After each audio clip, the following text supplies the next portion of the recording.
دیکھیں ایک چیز ہوتی ہے آخری وار، آخری چوٹ، اس کی بڑی ویلیو ہوتی ہے، بڑا پارا ہوتا ہے.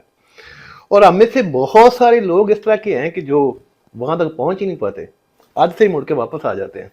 اور ان کیس کوئی بندہ جو ہے وہ آخری وار کے پاس پہنچ بھی جاتا ہے تو تھک کر جاتا ہے. وہی والا ٹائم جو ہوتا ہے نا، یا وہی والی چوٹ، وہی ہمیں سب کچھ دے سکتی ہے جو ہم لینا چاہتے ہیں. شیئر کیا کہ 29 دن اس راستے کو مانگتا رہے، لیکن وہ آخری لمحہ 30واں دن وہیں سے وہ ہمت ہار گیا. امتحان تو امتحان ہوتا ہے، آزمائش ہوتی ہے، اور ہر ایک چیز کا اینڈ جو ہوتا ہے نا وہ ہوتا ہے، اور اینڈ کو پار کرنے سے ہی آپ ونر ہوتے ہیں. آپ کے جو مقاصد ہیں وہ آپ کو حاصل ہوتے ہیں، من چاہی چیزیں جو ہوتی ہیں وہ ملتی ہیں. لیکن پرابلم وہی کہ اینڈ کے اس پار جانا، آخری چوٹ کو لگانا.